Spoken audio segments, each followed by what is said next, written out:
well نابزنا اليوم تمرتنا قبل ما خدنا كم توترو شاي بنا بليهم تغايلوا أكبابيهم ما يقمطيهم ብዙ ጽሑፍ ከም ትሪእዎ ዘለኹም ICT ኮርስ ቅድሚ ምጅማርና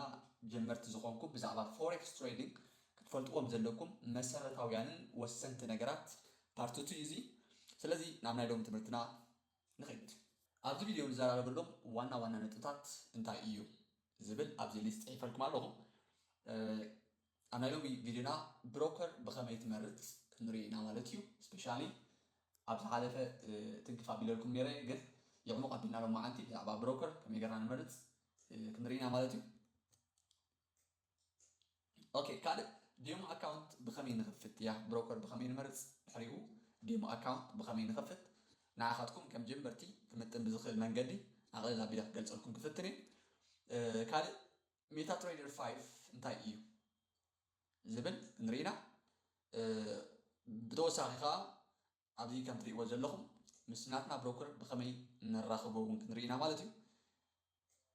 كاتسيلنا التقاقمة ناي ميتا تريدر 5 مسناتنا بروكر لينك مس جبرنا وي مس راخبنا كم يقرنا نتكم ويا ميتا تريدر 5 كم يقرنا تريد نجبر كنرينا كاتسيلنا اب تريدين فيو انالايزر هنا بخمي اب ميتا تريدر 5 وي MT5 بوزيشن نخفت أبز حالة في فيديو كانت تذكروا بزعبان لونج بوزيشن and short بوزيشن تبعيرنا نيرنا نسوء التحيزنا مسكالوت فيتشرز ناي مسكالوت عقل قلوتات ناي ميتا تريدر 5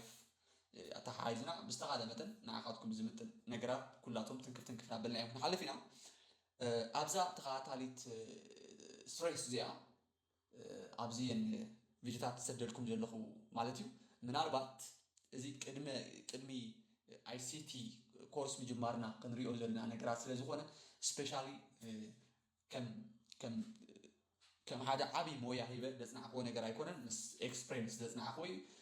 حافشاو نكون افلطو ددليكا بزعبا عبازي مهارو زلنا حافشاو نكون افلطو ددلينا نمبر اموق الكا مصنع بزح ددلي يكونن داس وايكا نسغاتكم بحاله زي حزنا يكتب ليبلكم ويكا كمزي شمديدات زي حزنا يكتب ليبلكم اقدمه ابز حاله في فيديوكم زنقركم عاد السئلي ويكا بيك بيكتشر ترايكم حسكم كتحالفوا زلكم مالتيو زي مالت ግን አበርቲኹም ከተጽንዑ የብልኩምን ማለት ኣይኮነን ማለት እዩ ሶ ናብቲ ትምህርትና ንሪድ እዚ ቪድዮ ተነዊሑ ከም ዝነገርኩኹም ኣብዘን ተኸታተልቲ ቪድዮታት እዚኣተን ቁርብ ንውሕ ክብል ይኽእል እዩ ኣብ ቀጻሊ ከም ዘስተኻኽሎ ነጊረኩም እየ ንኺድ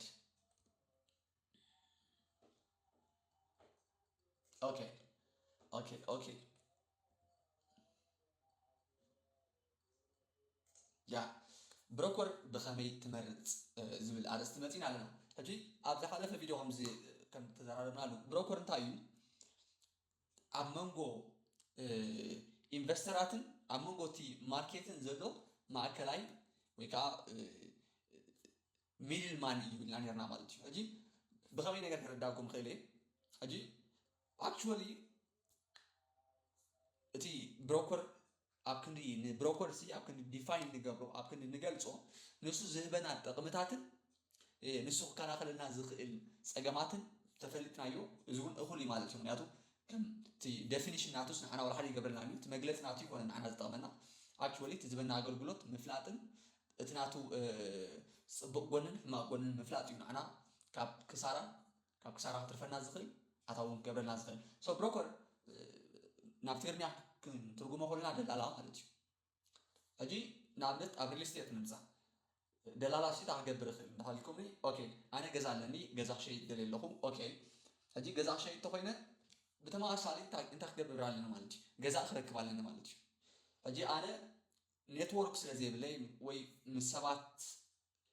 ركبس لزي بلاي كم حدا ولك أوصل مالتي دلالة إزلالي إذا جزاك شيء دليل لكم سو جزاك رخو بلاخدهم خلي هجي بروكر ويكاتهم دلالة تخجبروا خلو كلتا نجار يخجبروا خلو هذا جزاء نتا جزاء مركبي كرايكا اندحر دا نحاتهم بزواتهم واقعات هيك كاين ساعتهم جزوا خلو مالتي عملت نسخة إمرجنسي للي خايو أبتي جزيتي نسخة نحر نتا جزاء شيء أدليها تجنزب أدليكا ناي كلتا ميشح جزاء نحر دا بميت شخص تقولهم تليها of course زواتهم ساعتهم جزوا همو قربا غني أبيلهم كان ساتهم ኣታዊ ረኽብላ ማለት እዩ ሕጂ እዚ ናይ ፎሬክስ ትሬዲንግ እዞም ብሮከራት እዚኣቶም ብዲቫይሳት ብኤሌክትሮኒክ ስለ ዝስራሕ ግድን ብኣካል ፊዚካሊ ምርኻብ ዘድልየካ ኣይኮነን ግን እቲ ሓሳብኩም እዩ እዞም ብሮከራት እዚኣቶም ንዓና ነቶም ትሬደራት ማለት እዩ ምናልባት ትሬደራት ክንብል ኮና ኣብ ፎሬክስ ትሬደር ጥራይ ዘይኮነ ብሓፈሻ ኢንቨስተራት ክኸውን ይኽእል እዩ ትሬደራት ነዚ ፎሬክስ ትሬደር ክኸውን ይኽእል እዩ ብሓፈሻ ኣብዚ ፋይናንሻል ማርኬት ማለት እዩ ባይ ኤንድ ሴል ክንገብር ኮልና ክንሸይጥን ክንገዝእን ኮለና ማለት እዩ ኣብ ክንዲ ተቃራኒ ሰብ እንደሊ ብሮከራት እዚ ፋሲሊቲ ዝሂቡና ማለት እዩ እዚ እንታይ ዝበሃል ትግርኛ ማሳለጠኛ ድባል ይቡና ማለት እዩ አክቹዋሊ ኣይክዳን እዛ ትግርኛ ግን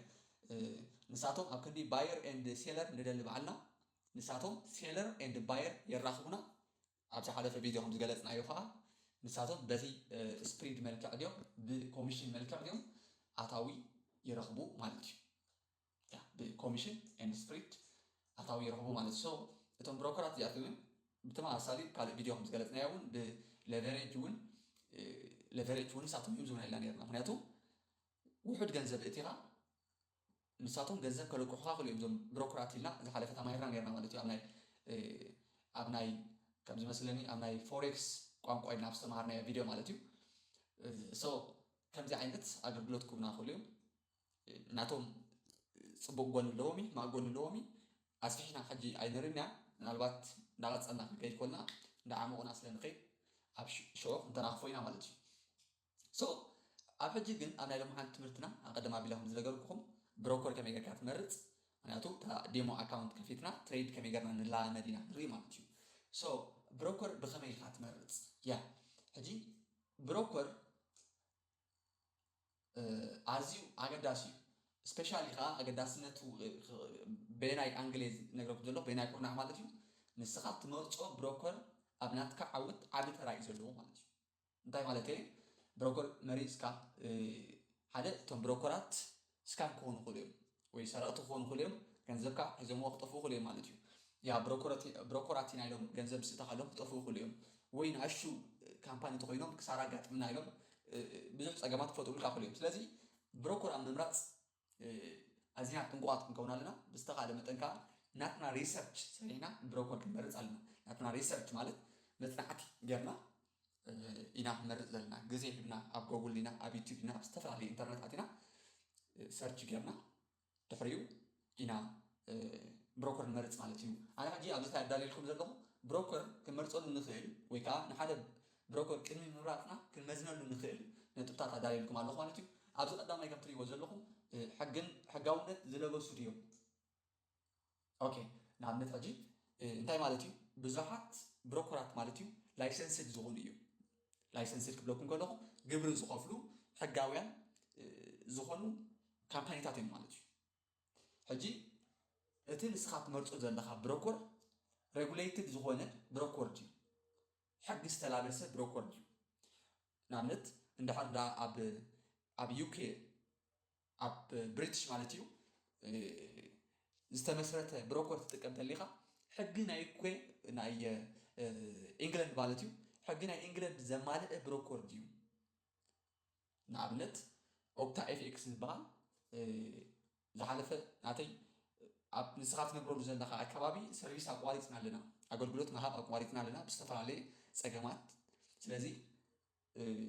ገንዘብካ ዊዝድሮ ግበሮ ኢሎም ጃስት ገንዘብ ነርና ትሬድ ዝገብረሉ ማለት እዩ ኦክታ ኤፍኤክስ ዝበሃል ብሮከር ዝጥቀም ነይረ ሕጂ ኣብ ናትካ ከባቢ ኣብ ናትካ ስኻ ትነብረሉ ዘለካ ሎኬሽን ሰርቪስ ምሃብ ኣቋሪፅና ስለ ዘለና ገንዘብካ ውፅዓ ኢሎም ጃስት ኢማጂን እንድሕር ደኣ ከይነገሩኒ ተዝጠፍኡ ነይሮም እዞም ካምፓኒ እዚኣቶም እንድሕር ዳ ሬጉሌትድ ዘይኮኑ ሕጊ ዝተላበሱ ዘይኮኑ ተዝኾኑ ነይሮም ገንዘበይ ሒዞሞም ጠፉ ነይሮም ግን እንድሕር ዳ ሬጉሌትድ ተኮይኖም ግብሪ ዝኸፍሉ መንግስቲ ናይቲ ሃገር ተለኪኖሞ ዘለዉ እውን ዝፈልጦ እንድሕር ዳ ተኮይኑ ግን ሓደዚ እቲ ፅቡቕ መምዘኒ ናቶም እዩ ማለት እዩ ኣብዚ ቁፅሪ 2 ተመፂና ከዓ ኣብዚ ቀዳሚቲ ግን ድርበሽላ ዘይብልኩም ማለት እዩ ንስኻትኩም እንድሕር ዳ ካብቲ ናይቲ ብሮከር እቲ ካምፓኒ ዝርከበሉ ማለት እዩ ኣብነት እቲ ብሮከር ንስኻትኩም መሪፅኩሞ ዘለኹም ምናልባት ኣብ ዱባይ ዝርከብ ክኸውን ይኽእል እዩ ኣብ ኣሜሪካ ዝርከብ ክኸውን ይኽእል እዩ ኣብ ኣውሮፓ ዝርከብ ክኸውን ይኽእል እዩ ክሳብ ሕጊ ዘማልአ ግን ላይሰንስድ ዝኾኑ ልቸሳ ዘለዎም ክሳብ ዝኾኑ ግን ንስኻትኩም ኣብ ዝተፈላለየ ሃገራት ኮንኩም ትሬድ ክትገብሩ ትኽእሉ ኢኹም ማለት እዩ ሶ ናብ ዚኣ ንምፃእ ኣብዚኣ ኸ ሬፑቴሽን ሕጂ ሬፑቴሽን ወላ ኣብ ግለሰባት እውን ኣዝዩ ገዳሲ እዩ ሰባት ብዛዕባኦም እንታይ ይብሉ ምስ ግዜ ዘመዝገብዎ ክብርታት ፅቡቅ ነገራት ሕጂ ሬፑቴሽን እንታይ ማለት እዩ ቅድሚ ሕጂ እንታይ ፅቡቅ ገይሮም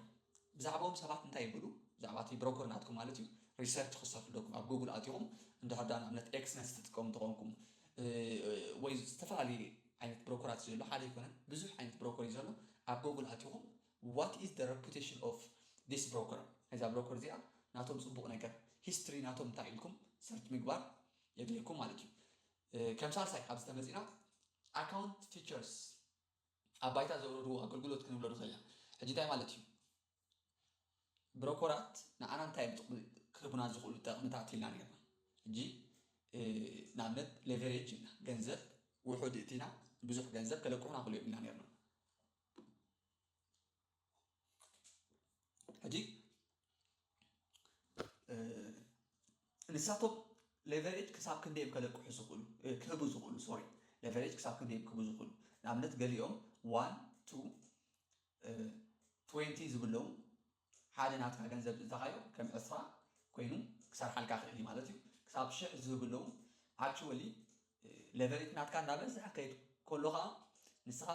ክትከስረሉ ትኽእል ዕድል እንዳገፍሐ እዩ ዝኸይድ እዚኣ ትፈልጥዋ ኣለኩም ማለት እዩ ምክንያቱ ወይ ብዙሕ ትእቱ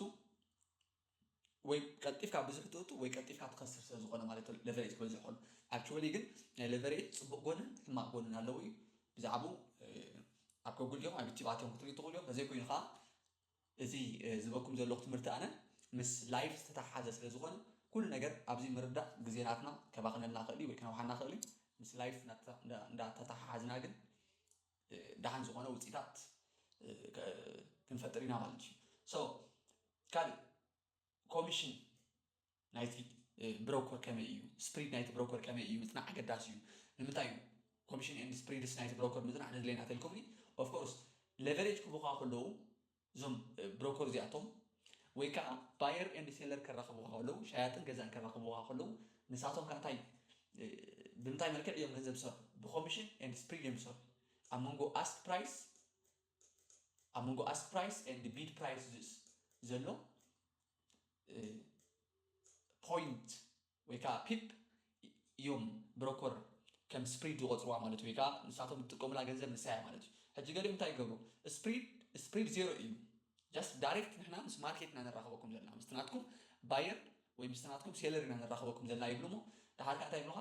ኮሚሽን ከዓ ክንደዚ ሓደ ፖዚሽን ክትከፍት ከለኻ ወይ ባይ ወይ ሴል ክትገብር ከለኻ ክንደዚ ገንዘብ ትኸፍል ኢኻ ብሉኻ ንኣብነት ናይ ትኸፍቶ ዘለኻ ሎት ሳይዝ እንድሕር ሓደ ሎት ሳይዝ ትኸፍት ተለኻ $3 ትኸፍት ኢኻ ነፍሲ ወከፍ ሓደ ሎት ዝኽፈትካ ይብሉኻ 10 ሎት ተኸፊትካ $30 ሕጂ ሕሰቡ እንድሕር ደኣ ኣብ መዓልቲ ንስኻትኩም ክሳብ 30 ሎት ተኸፊትኩም ብ30 $9 ትኸፍሉ ማለት እዩ ሶ ከምዚ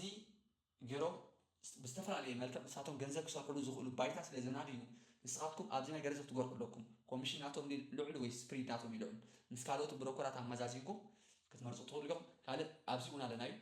ኢኒሻል ዲፖዚት ንኣብነት ሓደ ጀምባሪ ትሬደር $1,000 ብሓደ ግዜ ክእቱ ይኽእል ያ ኦፍኮርስ ክትእቱ ትኽእል ኢኻ ብዙሕ ገንዘብ እቲኻ ትሬድ ክትጅምር ትኽእል ኢኻ ግን ከም ጀምባሪ እቲ ሪል ኣካውንት ናትካ ከመይ ከም ዝሰርሕ ወይ ትሬዲንግ ከመይ ከም ዝሰርሕ ከይፈለጥካ ዓብዪ ገንዘብ ክትእቱ ትኽእል ኢኻ ወይ ግዝፍ ዝበለ ካፒታል ክትእቱ ትኽእል ኢኻ ሶ እንታይ ኢኻ ትገብር ውሕድ ዝበለ ኢኻ ትእቱ ሜቢ እውን እንድሕር ደኣ ቶታሊ ሓደስ ስለዚ ፎሬክስ ተኾንኩም ምክንያቱ ኣነ ዝነበርኩ ወይወ ስለ ዝኾነ ማለት እዩ $100 $10 $5 $50 ኢኻ ትእቱ መጀመርያ ሕጂ እንድሕር ደኣ ከምዚ ትእቱ ተሊኻ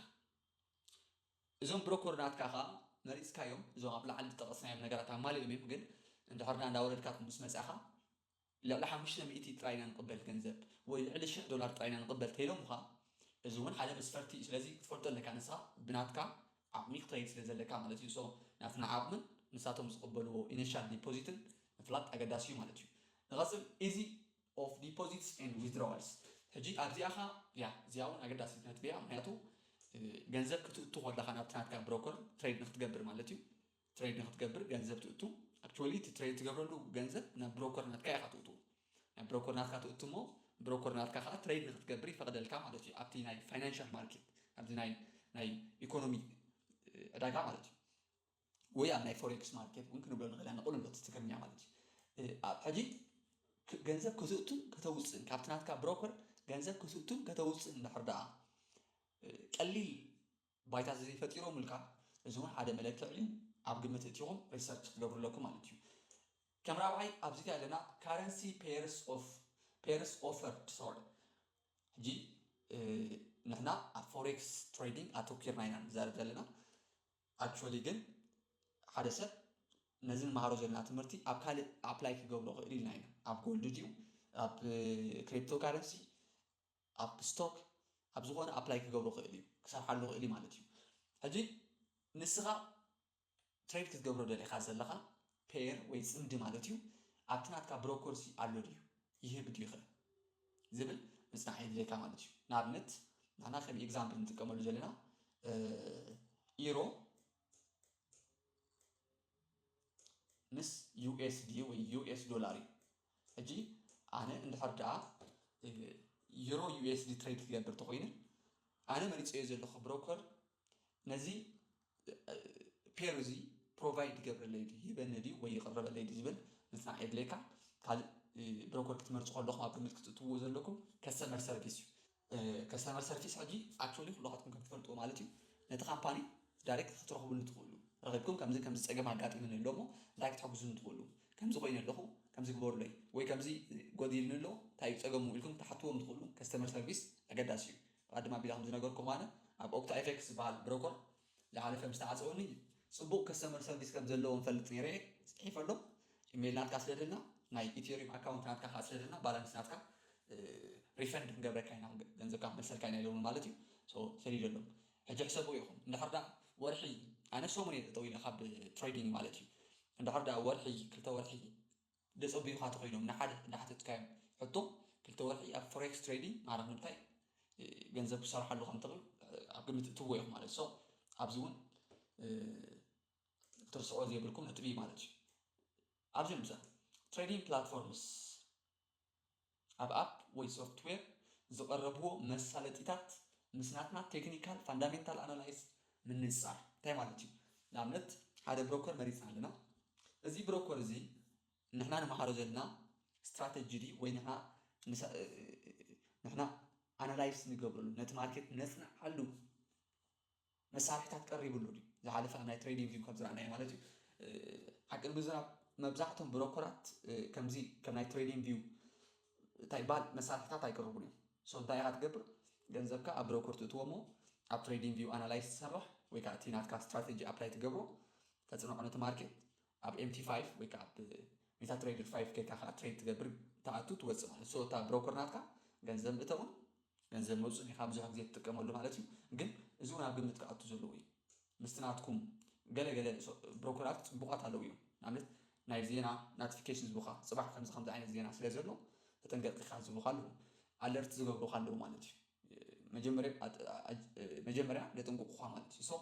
እዚ ነገራት እዚ ኣብ ግምት ኢልና ኢና ሓደ ብሮከር ክመርፅ ዘለና ኣክቹዋሊ እዚ ከም ናይ ፋይናንሻል ኣድቫይስ ትወስዱ የብልኩምን ምክንያቱም ኣነ እንታይ ዝገብሩ ዘለኹ ትምህርቲ እየ ዝህበኩም ዘለኹ ናይ ባዕልኩም ሪሰርች ሰሪሕኩም ኢኹም ሓደ ብሮከር ክትመርፁ ዘለኩም ማለት እዩ ተዘይተኻኢሉ ከዓ እንድሕር ዝኸብደኩም ተመሲሉ ከዓ ብላይፍ መልክዕ ድዩ ወይ ናባይ ደው ኢልኩም ዲኹም ገለ እዚኣ ብሮከር እዚኣ መሪፅያ ኣለኹም ከምዚ ሃገር ነብር ኣለኹሞ ከመይ ሳጀስት ገብረን ዲኻ እስክሪን እያ ክትብሉ ትኽእሉ ኢኹም ገለ ናተይ ኣድቫይስ ክበኩም ክእል እምበር ኣብዚ ናይ ፎሬክስ ትሬዲንግ ንሓደ ሰብ ከምዚ ግበር ተልካዮ ትክክል ኣይኮነን ምክንያቱም ዝኾነ ነገር ተጋጢሙ ንሕና ደቂ ሰባት ብተፈጥሮና ዝኾነ ፀገም ተጋጢሙ ንካልእ ሰብ ከምዚ ጌርካ ኢኻ ምባል ሰብ ንፈቱ ማለት እዩ ሶ ኣክቹዋሊ ሕማቅ ዛረብ ኢለ ይኮንኩን ግን ከም መኽሪ ትውሰድዎ ኢኹም ግን ናይ ባዕልኩም ሪሰርች ሰሪሕኩም በዚ ዝነገርኩኹም መልክዕ ኣፅኒዕኹም ከዓ ውሳኔታት ክትወስዱ ትኽእሉ ኢኹም ሶ ኣብዚ ካልእ ኣርእስቲ እንታይ ኣለና ዴሞ ኣካውንት ብኸመይ ንኸፍት ፅቡቅ ሕጂ ዴሞ ኣካውንት ብኸመይ ንኸፍት ሕጂ እንታይ እዩ ብሮከር መሪፅና ኣለና ሓደ ብሮከር መሪፅና ኣለና ኦኬ ብሮከር ምስ መረፅናዮ ቀልጢፍና ዲና ገንዘብ ንእትወሉ ኣይኮነን ምስ መረፅናዮ ዴሞ ኣካውንት ኢና ንኸፍት ዴሞ አካውንት እንታይ ማለት እዩ ቨርቹዋል ዝኾነ ገንዘብ ይሁና ቁፅሪ ይሁና ማለት እዩ ንኣብነት ኣነ ሓደ ብሮከር መሪፅ ኣለኹ ኣብዛ ብሮከር እዚኣ ናተይ ዘለና ዓቕሚ $5,000 እዩ $5,000 ምስ እተኹላኻ ትሬድ ክገብር እየ ክንዲዚ ሌቨሬጅ ዝብሉ ተኮይኖም ኢለ ካልኩሌትድ ገይረ ወሲነ ኣለኹ ሓደ ብሮከር መሪፅ ኣለኹ ማለት እዩ ድሕሪኡ ገንዘብ ኣይኮንኩ ዝእቱ እንታይ ደኣ ቨርቹዋል ማኒ 5,000 ባላንስ ዘለዎ ወይ 5,000 ቁፅሪ ጃስት ቁፅሪ ናይ ብሓቂ ይኮነ ኩሉ እቲ ኣብቲ ማርኬት ንሪኦ ናይ ብሓቂ ክትገዝእ ክሸይጥ ኮለካ ዘጋጥመካ ክሳራ ዘጋጥመካ ፕሮፊት መክሰብ ማለት እዩ ሓቂ እዩ ግን እቲ ገንዘብ ሱ ከተውፅኦ ይትኽእል ኢኻ ማለት እዩ ጃስት ቁፅሪ እዮም ዝቡኻ መለማመዲ ማለት እዩ ኦኬ ቅድሚ ሕጂ ኣነ ኣብ ዝመሃረሉ ዝነበርኩ ማለት እዩ ነዊሕ ገይሩ ግን ዝጥቀመላ ዝነበርኩ ኤክስነስ ትበሃል ብሮከር እዚኣ ትሪእዋ ዘለኹም ኣብ ስክሪን እያ ማለት እዩ ንስኻትኩም ካብ ፕሌይ ስቶር ከተውርድዎ ትኽእሉ ኢኹም ኣነ ግን ነዚ ሪከርዲንግ ነዚ ቪድዮ ንምስራሕ ክጠቕመለይ ማለት እዩ ዌብሳይት ናቶም ኤክስነስ.com ኢለ ዝጥቀም ዘለኹ ማለት እዩ ሶ ተማእሳሊ እዩ እቲ ኣፕሊኬሽን ክፍል ምስ በልኩማ ሬጅስተር ኦር ትራይ ፍሪ ዴሞ እዩ ዝመፀኩም ማለት እዩ ሶሪ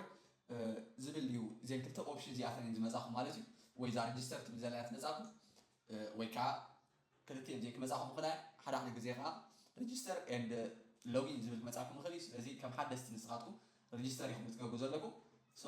ሬጅስተር ክንብላ ኢና ሶ ሬጅስተር ምስ በልክዋ መጀመርያ ሃገር ተሓተንላ ማለት እዩ ሶ ኢትዮጵያ ክብላ ኢትዮጵያ ዘለኹም ዝሕጂ እዋን ቪድዮ ሳብ ዝሰራሓሉ ኣይደን መፃኢ ኣበይ ምስ ኮንኩ እዚ ቪድዮ ከም ትሪእዎ ይፈልጥን እየ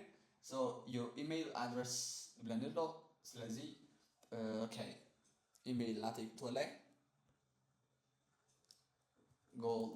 ኣፕል እዚኣ ንትምህርቲ ኢለ ደረኽዋ ኢሜይል እያ ማለት እዩ ኣት gmail.com ክንብላ ኢና ፓስወርድ ክህለኒ ኣሎ ኦኬ ሶ ፓስወርድ let's say ሰማይ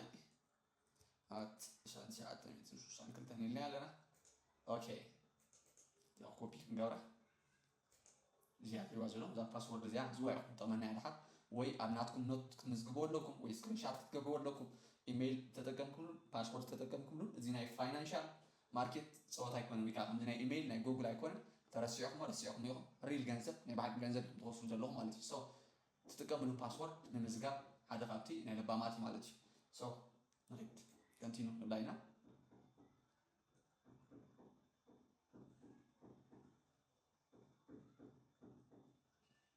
ኦኬ ሴቭ ክበልና ንብላ ኢና ኦኬ ሶ እንትሪእዎ ዘለኹም ቹዝ ትሬዲንግ ኣካውንት ብለኒ ኣሎ ዴሞ ኦር ሪል ብለኒ ኣሎ ሪል ማኒ full access to the terminal instant automated withdrawals ዝብለኒ ኣሎ ተመሳሳሊ ዴሞ ከዓ ተኮይኑ ከዓ 10,000 ቨርቹዋል ማኒ ገንዘብ ክንበካ ኢና መላመዲ ማለት እዩ full access to the terminal ሙሉእ ዝኾነ ኣክሰስ እዮም ትረኽቡ ማለት እዩ ኖ ዊዝድሮዋል ግን ከተውፅኦ ይትኽእል ኢኻ እዚ ዴሞ ኣካውንት ምንታይ ኢኻ ትጥቀመሉ ዝተምሃርካዮ ናትካ ማዕርፍ ምንታይ ይሰርሕ ቅድሚ ናብ ሪል ገንዘብ ምእታውካ ማለት እዩ ንስኻ ኣብዚ ቨርቹዋል ማኒ ትለማመድ እሞ ኣብ ዋልሳይ ተኮይኑ ፅቡቅ ትምህርቲ ትወስድ ኣለኻ ማለት እዩ እንድሕር ደኣ ብተደጋጋሚ ክሳራ ዝገጥመካ ተሎ ኢኻ ካብቲ ዘለኻዮ ንላዕሊ ምፅናዕ ወይ ከዓ ፕራክቲስ ምግባር ከድልየካ እዩ ማለት እዩ ስለዚ እንታይ ኢና ክንገብር ሕጂ ንሕና ሪል ኣካውንት ዘይኮና ዴሞ ኣካውንት ኢና ክንከፍት ሶ ዴሞ ኣካውንት ክንብላ ኢና ኦኬ ዌል ከም ትሪእዎ ዘለኹም ኣብ ዩሮ ዩኤስዲ ጫፍለ ያላ ማለት እዩ ስለዚ ዩሮ ዩኤስዲ ኣብ ትሪእዎ ዘለኹም ወሪዱ ላዕሊ ገፁ ይወፅእ ኣሎ ማለት እዩ ንስኹም ትሪእዎ ዘለኹም ስለዚ ንሕና ግን እንታይ ኢና ክንገብር ዴሞ ኣካውንት ከፊትና ኣለና ዴሞ ኣካውንት ናምበር ናትና ከም ትሪእዋ ዘለኹም ኣብዚኣ ናትና ሪእዋ እዛ 1792 ትብል ዘላ እያ ናትና ዴሞ ኣካውንት ማለት እዩ ኣብኡ ክንደይ ገንዘብ ኣለና ውሽጢ 10,000 ገንዘብ ኣለና ኮይኑ ግን ኣብ ሪል ገንዘብ ምስ መፃኻ ወይ ዝተፈላለዩ ብሮከራት ዝተፈላለዩ ትሬደራት ዝጥቀምሉ ሜታ ትሬደር 5 ስለ ዝኾነ ሜታ ትሬደር 5 ከመይ ገርና ምዝ ናትና ብሮከር ሊንክ ንገብሮ ከዓ ክንሪኢና ማለት እዩ ሶ ናብ ፓወርፖይንት ወስደኩም እየ ሕጂ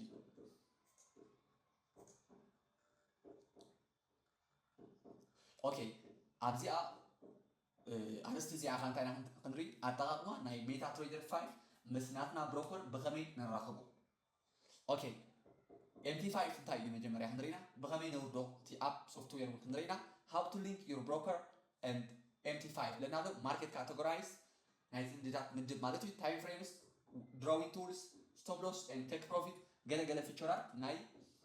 MT5 ካ ንሪኢና ማለት እዩ ሶ ንኸይድ ሕጂ ንቐፅል ሶ መጀመርያ ክንፈልጦ ዘለና እንታይ እዩ ናብ ናትና ብሮከር ከይድና ኦኬ أنا بروكر كنا نعمل نا إكس نسابسيو كليك جبري مانج أكاونت كبلاي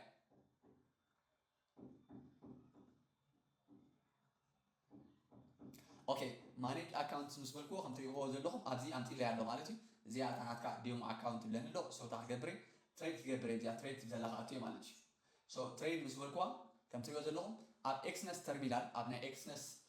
تريد مجبري ديها تريد تجبر تللي ويس أب ميتا تريدر 5 لن له نا إكس نس ويكان أي تتكملوا بروكر of course تريد تجبروا يفضلكم يجن هذا جزء نتي ماركت مانيبيوليت تجبروا إيه ساعتكم نخيل تخصموا مالتي نعطوا أقدمنا حضرانيو ليفريج تتكمل لها استفر عليه تقطع سلزموها تخسيب كانوا ساعتهم قصوا سلزلوا ويكا just نعطوا تارجت نعطوا علامة مقصد المركب سلزوان نحف الشعب نقول لسه بمعنى سيرفيس بروفايد جبر زي ميتا تريدر 5 وميتا تريدر 4 وسي تريدر مالتي سو هنا تريد نجبر توينا بميتا تريدر 5 نا تريد نجبر سو ميتا تريدر 5 كل لاين هجي أزياء على الببل يخو جل بروكرات زي أنتري ونزل لهم زي مالتي هذا كلتا زي باسورد تبزلا نابناتكم إيميل يزلو خلكم مالتي أنتري ونزل لهم ناتي نعمل ناي أوكتا إف إكس مالتي ناب إيميل ناتي اللي خلي إنتاج بكا لوجي نمبر ناتكا زي لوجي نمبر ناتكا زي بكا باسورد ناتكا خا زي عيلو إذا أفتكروا نسخة نس ميتا تريدر 5 كتراخ بقولها نعاتني هاتتكا سو حجيجن أبزي تايلنا له لوجي نمبر ناتكا زي بلن له باسورد ناتكا خا use your trading account password بلن له أبزي عنتو يعقد بالناسية في قبل الناس بالكم password ختكم تخلي خام بلن له سلزي ناب موبايل يكوس لكم يحجي منياتو ميتا تريدر 5 أب موبايل يخم تتكملوا بزوج حاجة زي منياتو أب trading view أب ناتكم لابتوب ويا ناتكم بي سي أب trading view analyze سرو analyze مسرعهم كا أب موبايل ناتكم أب MT5 آتيهم يخم تي position تخفتوا مالتي كم تجربوا إذا مرات أنا مكم سنت كمالتي سواجي ناتي MT5 كوست دوكمي أكنت ويب سايت ناي موبايل أبليكيشن بيجوك سبت للذكر بو مالك تريكمي مالتي أوكي نا موبايل مثلنا لنا مالتي سو انتاينا نقبل مجمريا ناتنا MT5 كابي كنور دون غيرنا هلكمني أوكي كابلوي ستر كنور دون غيرنا يا كابلوي ستر MT5 لكم دار أسر تجاكم تراقبوا تقول يوم مالتي سو MT5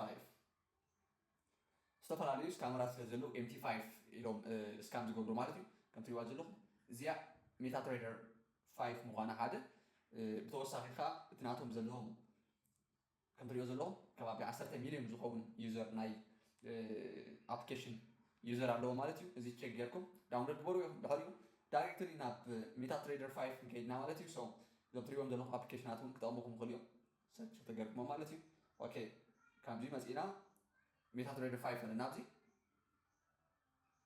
so get start أنا بلاي نابزي دهري وأنت هذا باريد أنا حاكم كم تري وزلهم كم ساعة أنا حاكم بالتي so أنت عن قبرنا زين عتو زين لسه مالتي أبزي مالتي أتي get start بلاي get start مسلكوا أبزي تري وزلهم أبزي مالتي بزا بلاس ملكت تدوقوا دحريو ناتكم بروكر يوم سايت تجابرون عمل forex.com يوم تكمل زلهم إكسنس يوم أوكتار يوم تكمل زلهم استفر عليه عينة بروكر كم زنقلكم زلوا تناتكم بروكر سايت تجابروا إحنا كعملت نتكمل زلنا إكسنس لزواني إكسنس هنا سايت تجابرينا 5 يا مسئلة على الجام تريو زلهم مليت مساحة قوات سيرفر مزيات اللي على سو إكسنس ندوكا سو كم تريو زلهم أنت أشك جبر زنيها زيا تا سيرفر تبزلا تخكل تمزع له عملتي السيرفر تبزلا مستناتكم توعيباتكم زلا سيرفر نعملاتكم إيميل كل آخري ويبون أبزيا كم تبغى زلهم هذا نحن نتكلم على زلنا إكسنس بروكر سيرفر إلى إكسنس MT5 تريال 9 أتبزلا كم تبغى سالي زي أمزيا تريال عملتي إكسنس إلى تنلا أوكي سو أبزيا كليك كده تريال 9 تبل أوكي يا كم تبغى زلهم أبتحتي رغبي على لهم عملتي أوكي زي كليك كده على لهم داري لوجين تبلنا لوجين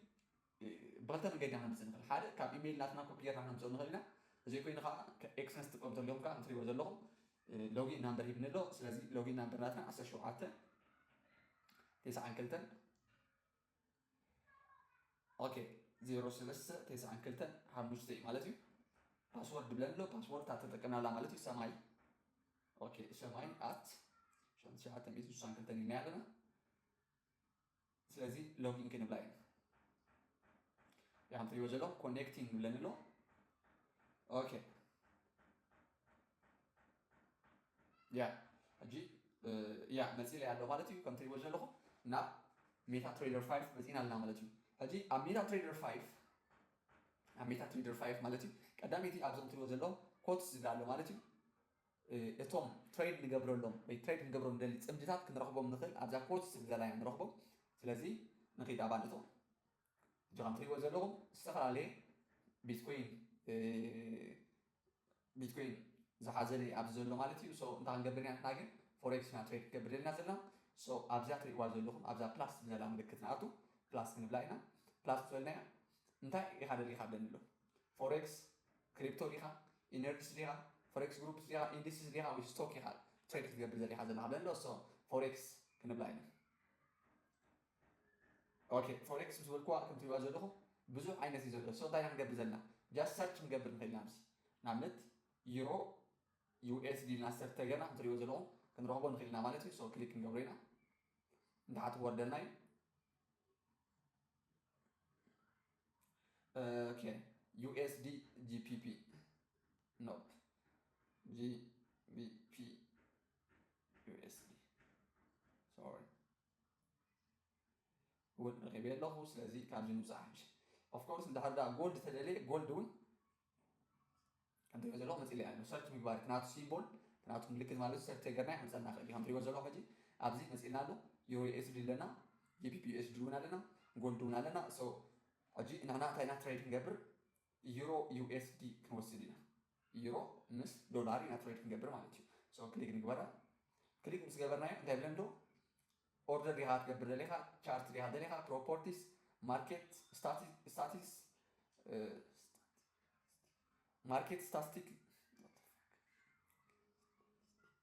ማርኬት ስታቲስቲክ ብለን ኣሎ ማለት እዩ ኦኬ ሶ ዩሮ ዩኤስዲ ና ትሬድ ክንገብር ስለዚ ክሊክ ክገብራይ ክሊክ ምስ ገበርኳ ድሕሪኡ ናብ ቻርት ዝብል ተኣትየ መራፂኡ ሶ ቻርት ዝብል ካኣትየ እዚኦም ትሪኦ ዘሎ ኣብ ቻርት ዝብል ዘሎ ከዓ ነቲ ቻርት ንሕና ንሪእሉ እዩ ማለት እዩ ነቲ ቻርት ንሕና ንሪእሉ ወይ ንከታተልሉ እዩ ማለት እዩ ሶ እንታይ ክንገብር ኢና ሕጂ ኣብዚኣ ማርኬት ዘላታ ማለት እዩ ባይ ዲና ክንገብር ሴል መጀመርያ ጀስት ኦኬ ትሪኦ ዘሎ እዚኣ ኩርና እዚኣ ተብልክና እያ ክንደይ ሎት ኣብዚኣ ባይ ክትገብር ደሊኻ ብለን ኣሎ ሶ 10,000 ዘለና ትሚልና ሓደ ሎት ክንብላ ኢና ኦር ጀስት ሓደ ሎት ክንገዝእ ኢና ማለት እዩ ሶ እንታይ ክንገብር ኢና ባይ ክንገብር ኢና ባይ ኢና ኣለና ባይ ምስልኩሞ ከምቶም መፀኩም ክእል ኣክሰፕት ብሎ ኦኬ ሶ ባይ ገርና ሕጂ ባይ ገርና ኣለና እዚ ቱቶርያል ምስ ወዳና ተመሊስና ንሪኣ ኢና ማለት እዩ ሶ እንታይ ኢና ክንገብር ሕጂ ኣብዚ ከም ትሪእዎ ዘለኹም ካልእ በተን ኣለና ማለት እዩ ኣብዚ ትሬድ ዝብል ዘሎ ማለት እዩ ኣብዚ ትሬድ ዝብል ዘሎ ተኣቲና ከዓ ናትና ዝኸፈትናዮ ፖዚሽንና ማኔጅ ንገብርሉ ንሪኦ ማለት እዩ ትሪእዎ ዘለኹም ሕጂ ዩሮ ዩኤስዲ ባይ ጌርካ ኣለኻ ክንደይ ሓደ ሎት ማለት እዩ ክንደይ ኣማ ክስብ ኣለኹ ኔጌቲቭ 10 ኣትየ ኣለኹ ማለት እዩ ኔጌቲቭ 15 ኣትየ ብለን ኣሎ ስለዚ ማርኬት ተወሪዱ ክስር እየ ላዕሊ ተወፂት ማርኬት ከዓ ክኸስብ እየ ማለት እዩ ኦኬ ካልእ ኣብዚ ከም ትሪእዎ ዘለኹም ዘለና ባላንስ ቶታል ባላንስ ማለት እዩ ምስ ከፈትናዮ እቲ ኣካውንት ክንደይ ከም ዘለና ርኢና ኣሎ ማርጂናትና ክንደይ ምዃኑ የርእየና ኣሎ ማለት እዩ ሶ ኦኬ ሕጂ ካብዚ ናበይ ክንከይድና ናብ ሂስትሪ ዝብል ዘሎ ንኸይድ ናብዚ ሂስትሪ ዝብል ዘሎ ንኸይድ ኦኬ ከም ትሪእዎ ዘለኹም ኣብ ሂስትሪ ማለት እዩ ኣትየ ዝኸፈትካዮ ፖዚሽን እዩ እዚ እንታይ ባል ትቀብል ካራ እዚኣ ከፈትና ዘለና ፖዚሽን ድሓር ተዓፂና እያ ንበል መፀዋ ንኣብነት ክሊክ ጌርና ክሎዝ ፖዚሽን ክንብላ ኢና ኦኬ ክሎዝ ክንብላ ኢና ኣብ ኔጌቲቭ 11 ማለት እዩ ክሎዝ ምስ ገበርና ከም ትሪእዎ ዘለኹም ሕጂ ዩሮ ዩኤስዲ ከፊትካ ነርካ በዚ ከዓ በዚ ሰዓት እዚ እንትሪእዎ ዘሎ ዘሎ ዝተወሰነ ኢንፎርሜሽን ሴቭ ገብረልና እዩ በዚ ዕለት እዚ በዚ ሰዓት እዚ ፖዚሽን ሓደ ሎት ዩሮ ዩኤስዲ ከፊትካ ነርካ እዩ ይምዝግበለ እሞ ተመሊሰ ክሪኦ ተደልየ ከም ሂስትሪ ጀስት ሂስትሪ ንኩሉ ካትኩም ኣይጠፋእኩም ኢለ ተስፋ ይገብር ሶ ካልእ ናበይ ክንመፅእ ኢና ሕጂ ናብ ትሬድ ክንመፅእ ኢና ኦር ጀስት ቻርት ንሪድ ኣብ ቻርት ሕጂ እውን ባይ ክንገብር ኢና ሓደ ሎት ማለት እዩ ሕጂ ባይ ምስ ገበርና ኣብዚ ከም ትሪእዎ ዘለኹም ኣብዚኣ ሰማያዊት ህንፃት ክሊክ ገይረን ኤስኤል ትብላና ካልእ ከዓ ቲፒ ትብላና ሕጂ ኤስኤል እንታይ ማለት እዩ ስቶፕ ሎስ ማለት እዩ እንታይ ማለት እዩ ስቶፕ ሎስ ሲምፕሊ ንዓኻትኩም ብዝምጥን መንገዲ ክረዳእኩም ኣብቲ ናትና ናይ ኣይሲቲ ስትራቴጂ ምስ መፃና تي حسب تي كونسبت مس اي سي تي اتحايزنا نقولنا حجي كنت نقبرنا ستوب لوس ناتنا نقبطينا اذا ماركت زيا انت هذا تحتي تحتي زي توريدا مالتي تحتي ابزي توريدا نذا بوزيشن زيا بربعان سلستن نيجاتيف مالتي تيوزلو بربعان سلستن نيجاتيف اصول لي بلا مالتي موديفاي في بلاي تيوزلو ماجي ذا ماركت انت هذا دنجت انت حتى توريدا انا تزغبركو انالايز ويززنا اخو زعبات ماركت زول انفورميشن ماركت نلعل خو يخلي بزبل قمتي حتى زلو ززنا اخو قمتها ناتي تذكر يكون زلو مالتي سلازم انت حتى توريدا بربعان سلستن نيجاتيف تايك عرضي مالتي تي بي غتاي مالتي تيك بروفيت مالتي بروفيت ناتيك نعملت ماركت نلعل توزيو نلعل توزيو نعملت ابزي تبصيحو نبل صابز تبصيحو 107 دولار بروفيت كوست دي مالتي سو تاخ غبراي ابزي اتريوا زلوم ارو كليك غبري مالتي زي اخا موديفاي غبراي اجي كلتا نغير حاجه انت حتى توريدا ب4 3 نيجاتيف عصين نلعل توزيا ግን 107 دولار كخسر دي مالتي ስለዚህ ከምዚ እዩ ቲ ሓሳብ ማለት እዩ ሶ ስቶፕ ሎስ ከምዚ ጌርና ክንጥቀመልና ካልእ ኣጠቓቕማ ናይ ስቶፕ ሎስ እውን ኣሎ እዩ ኣብዚ ከም ትሪኦ ዘለኹም ክሊክ ጌርና ንጥውቖ እሞ ሞዲፋይ ፖዚሽን ኣብዚ ዘሎ ኣትና ሞዲፋይ ፖዚሽን ክንብሎ ንኽእል ኢና ድሕሪኡ እቲ ዝደለናዮ ስቶፕ ሎስ ማንዋሊ ኣብዚ ክነቕምጦ ንኽእል ኢና ማለት እዩ 0.92 ኢልና ዲና ክንቕምጦ ወይ እውን ኣብ ትሬዲንግ ቪው ብዝስራሕናዮ ኣናላይዝ ክሳብ ኣብዚ ተወሪዱ ስቶፕ ሎስ ናተይ ኣብዚ ይኹን ቴክ ፕሮፊት ናተይ ክሳብ ኣብዚ ይኹን ብዝበልናዮ መልክዕ ሞዲፋይ ክንገብሮ ንኽእል ኢና ማለት እዩ ሶ ኣብቲ ናይ ትሬዲንግ ቪው مسناتنا MT5 كمي قرنا أنالايز نسرح كاريوكم مالتيو سو حجي جن سيمبلي ناتنا تيك بروفيتن ناتنا ستوب لوسن بخمس ملكة عن صفوق النغل فلوتيهم مالتي قال تاقب بالنغل أبزي أبطري وزلو نيمان سلايد قرنا حمز قرنا مالتيو أبزيا ملكة حمزة حبيبال عزلو ملكة أبزيا مالتيو كناتو نغل كليك قرنا ناتنا بوزيشن فرق نعاتو نغل نعمل ستوسنة نعمل 207 قرنا لنا ناتنا بروفيت مالتيو ስለዚህ እንደ ሓዳ 50 ተበፂሑ 25 ከዓጽ ተደልየ ፍርቅ ናይ ዚኣ ከዓጽዋ ክእል 0.5 ማለት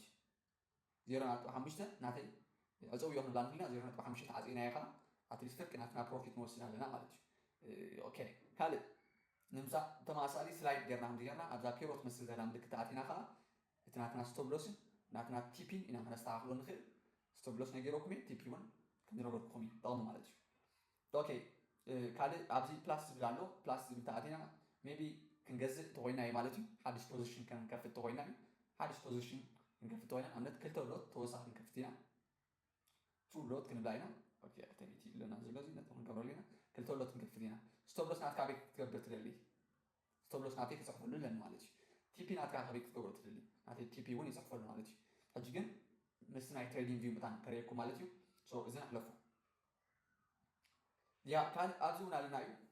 باي ليميت سيل ليميت باي ستوب سيل ستوب زي بالمالتي حجي كم جنبرتنا عقدكم كي تحاوسكم زي أهل الناي مالتي أوكي كم تريو زلهم أقدم ما بينا زفتنا يا بوزيشن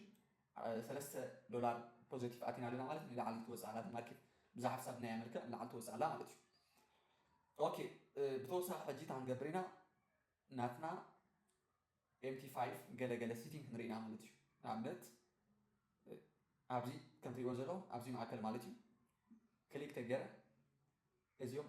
1M1 M5 زلهم جزء مالتي تايم فريم سيو أجي زلنا يو أبني حمش هذا شارت نازلنا أبني حسب حمش هذا شارت أتينا تريو زلهم فلاليو أبني حدا ساعات أتينا ونفلاليو استفل عليه كرتسل استفل عليه ملك عن زلوا تشارت وينقل ماركت إسفاكت عن زبال كونسبت عنده صعبو كلام حالك نرينا مالتي setting ناتنا جلز بلالو أتيهم ترى أخمي حايش تجزي كي حضرنا مالتي so نابي كينا حاجة ناتنا trading view مس MT5 ناتنا كم يقرنا لينك جرنا كنسرح نقول كأمرينا مالتي زافتنا يزلنا position دحرت مريسنا أمرينا مالتي نحججن ناب PowerPoint توز دوكمي أوكي حاجة أب ناتنا trading view analyze سرنا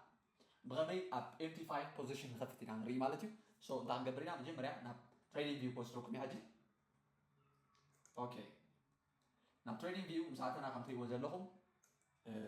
كم زي عينت ناي volume indicator تتنعكم right click لكم remove تقولوا تقولهم so كم تريبو زلهم أنت عاتي زلهم أب euro USD عاتي زلهم مالتي so euro USD أبزي especially أبزي حالة معلتها لعلي يوز زلهم مالتي እንትሪኦ ዘለኹም ንላዕሊ ዝወፅእ ዘሎ ትማሊ ወላ ሎሚ ተሪእናዮ ማርኬት ዝሓለፈ ከም ዝረኣናዮ ከምዚ ኢሉ ንላዕሊ ዝወፅእ ዘሎ ሶ እንታይ ኢና ክንገብር ኣናላይዝ ጌርና ማርኬት ንላዕሊ ክወፅእ ክእል ኢልና ኣለና ንኣብነት ሕጂ ኣብቲ ናትና ታይም ፍሬም ንእቶ ኣብ ሜቢ 5 ሚኒት ንእቶ ያ 5 ሚኒት ዘሎ ናይ ፕራይስ ምንቅስቃስ ርኢናዮ ጃስ ማርኬት ንላዕሊ ወፅእ ነይሩ ሕጂ ተመሊሱ ንታሕቲ መፅኡ ድዩ ጆሃን ንላዕሊ ክወፅእ ክእል ኢልና ተሓሲብና ሜቢ ንኣብነት ኦኬ ክርዳኩም እታን ኣይ ቲንክ ብ15 ሚኒት ሞር ክሊር ክረአ ክእል እዩ ከምቲ ብሎ ዘለኹም እቲ ማርኬት ካብዚ ጀሚሩ ንላዕሊ ይወፅእ ኣሎ ማለት እዩ ሕጂ ኣብዚ ሕጂ እዋን ከዓ ንታሕቲ ይወርድ ኣሎ ማለት እዩ ሶ እንታይ ክንገብር ኢና መፂና ኣብዚ ማርኬት ኦልሬዲ ንላዕሊ ወፂኡ ስለዚ ንታሕቲ ክምለስ ክእል እዩ ብዝብል ሓሳብ ማለት እዩ ኣናላይዝ ሰሪሕና 5 ሚኒት ኣቲና ፖዚሽን ከፍት ኢና ሕጂ ፖዚሽን ከፍት ኮይና ሓደ ከም ዘረኣኩም ኦኬ እዚኣ ትሪእዋ ዘለኹም ሾርት ፖዚሽን ሎንግ ፖዚሽን ብለና ሎንግ ፖዚሽን ማለት ንላዕሊ እንድሕር ትኸፍት ተሊኻ እዩ ንላዕሊ ትኸፍት ተሊኻ ከምዚ ጌርካ ትኸፍቶ ትኽእል ኢኻ ማለት እዩ ስቶፕ ሎስ ናትካ በዚ ታሕቲ ትገብሮ ቴክ ፕሮፊት ናትካ ከዓ ተስተኻኽሎ ማለት እዩ ሕጂ እንታይ ኢና ክንገብር ሾርት ፖዚሽን ኢና ክንከፍት ንታሕቲ ኢና ክንከፍት ማለት እዩ ንታሕቲ ከፍቶ ኮይና እዛ ሾርት ፖዚሽን ሴል ኢና ክንገብር ማለት እዩ ሶ ኣብዚ ክሊክ ክንገብር ኢና ማርኬት ተመሊሱ እንድሕር ንላዕሊ ተወፂኡ ንበል ኣብዚ ንግበሮ ናትና ኦኬ ያ ከም ትሪእዎ ዘለኹም ማርኬት ክሳብ ኣብዚ ተመልሲኡ ወይ ከምዚ ጌርና ስሕብ ኢልና ንሪኦ ማርኬት ክሳብ ኣብዚኣ ገርናዮ ዘለና ክሳብ ኣብዚኣ ክንደያ እዚኣ 1.0936 ትብል ዘላ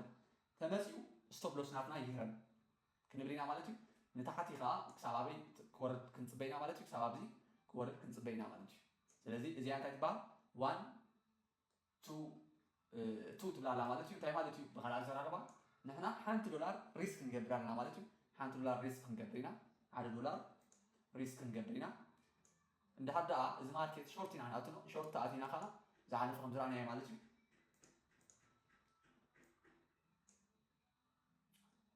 ኦኬ ጃም ትሪእዎ ዘለኹም ሾርት ኢና ንኣቱ ዘለና እንድሕር ደኣ ተቃራኒ ናትና ኣንፃር ናትና ተኸይዱ ናብዚ ገፅ ተኸይዱ ስቶፕ ሎስ ናትና ከዓ ርሚ ከስር ኢና ማለት እዩ ብተመሳሳሊ እንድሕር ደኣ ብናትና መልክዕ ናብዚ ተኸይዱ ከዓ ኢና ንብል ዘለና ማለት እዩ ንላዕሊ ተወፂኡ $1 ክንከስር ኢና ንብል ኣለና ማለት እዩ ንታሕቲ ተወሪዱ ግን $2 ፕሮፊት ክንረክብ ኢና ንብል ዘለና ማለት እዩ ታሕቲ ተወሪዱ ግን $2 1 ሪስክ ጌርካ ሓደ ሪስክ ጌርካ ክልተ ምዕላም ማለት እዩ ክልተ ታርጌት ክንገብር ኣለና ማለት እዩ ሶ በዚ መልክዕ ሓደ ሎት ተኸፊትና ግን ክንደይ ክኸውን ንኽእል ዝብልካ ኣብዚ ክንሪኦ ኢና ማለት እዩ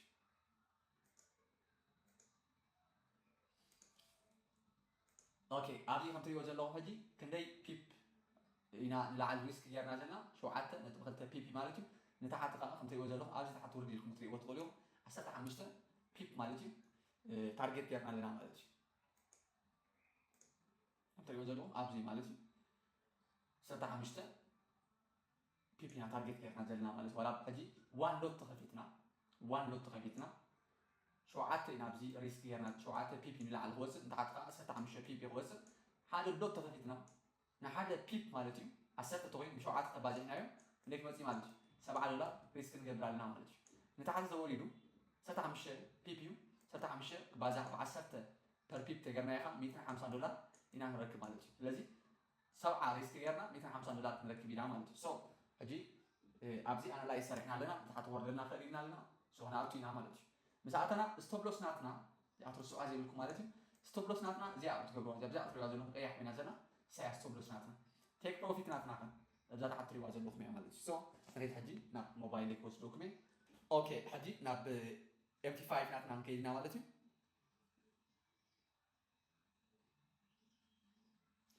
ኦኬ ሶ እንታይ ኢና ክንገብር ኦኬ እዚኣ ነፅዋ ኦልሬዲ ንታሕቲ እያ ተወርድ ዘላ ሶ እንታይ ኢና ክንገብር ሕጂ ፖዚሽን ታሕቲ ኢና ክንከፍት ሾርት ኢና ክንገብር ወይ ሴል ኢና ክንገብር ኦኬ ሴል ክንገብራ ኢና ስቶፕ ሎስ ናትና ሓደ ኣብዚ ስክሪን ከም ትሪእዎ ዘለኹም ማለት እዩ ሓደ 0.9 እዩ እሱ ኣብዚ ክንኣቱ ኢና ኣብዚ ኣቲና ናብዚ ስላይድ ንገብሮ ሞ ኣብዛ ናይ ፔሮ ምልክት ትመስል ዘላ ኣቲና ኣብዛ ስቶፕ SL ትብል ዘላ ስቶፕ ሎስ ክሊክ ክንገብር ኢና 0.936